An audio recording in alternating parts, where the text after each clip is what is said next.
I get into every Uber and go, Entschuldigung, mein Deutsch ist nicht gut, sprechen Sie English bitte, and then we go from there.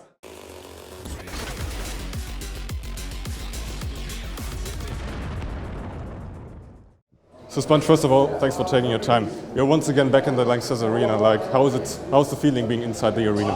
Always lots of fun when we come here. I think every time I'm reminded of just why I have so much fun when I'm here in Cologne.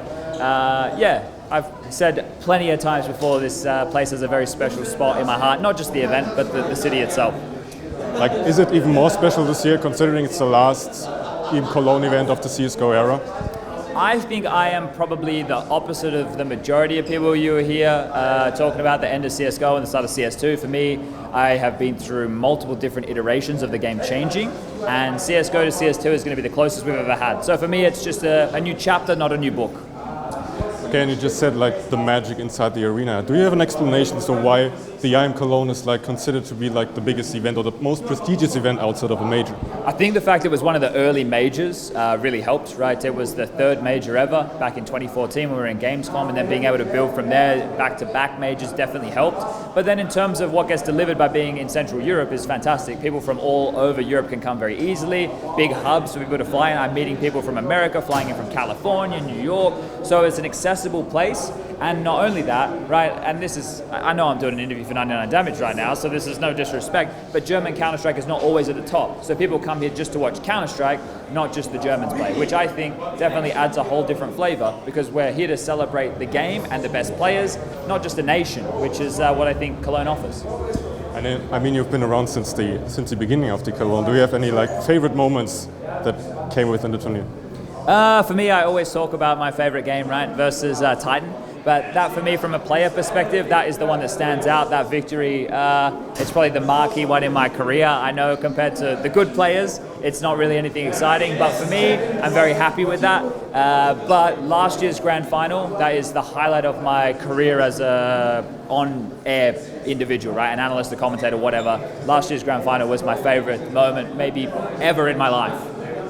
You just mentioned you were a pro player before playing with the Renegades at the IEM Cologne in 2015. Is it sometimes itching a bit in the fingers to go back on stage and play in front of this crowd? This is a conversation I had the other day with Cuban, coach of Apex, ex-Golden 5 legend, and it was something that he cited to me that gets, that a lot of players go through when they finish playing, is you're chasing the adrenaline from competition. Now, do I miss, being in the server for 8 to 10 hours, grinding every little detail? That's the stuff that these players do, that's the hard work. The bit that I miss is the competitive drive, that thrill.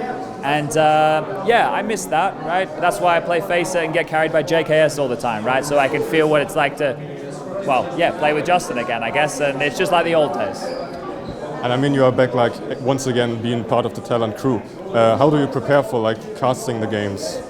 I think because I'm a color commentator, I'm looking at a lot different details to say somebody like Alex, right, who's obviously there more for the hype and whatnot, the play-by-play. So for me personally, it's about being in tune with the game. I'm not going to get everything right. I'm going to get stuff wrong. Like in the game I did just there, I called a double window smoke when I should have said no, they were throwing the double window smoke to deal with the Molotov, right? So I look like an idiot. But my job is about keeping on top of the meta, watching the matches, and another key part of it is getting to talk to the players.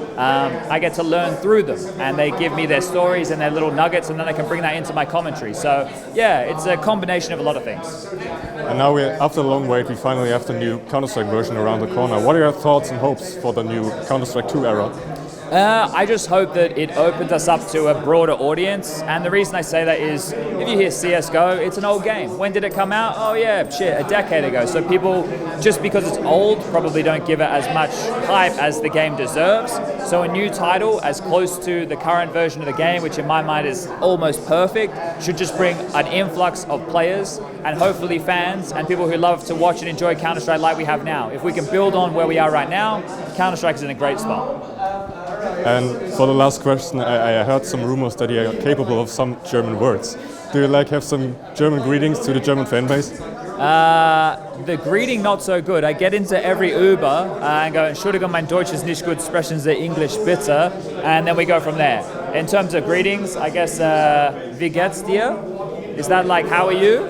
Yeah. So how are you to all the Germans out there? And bis später. Till next time.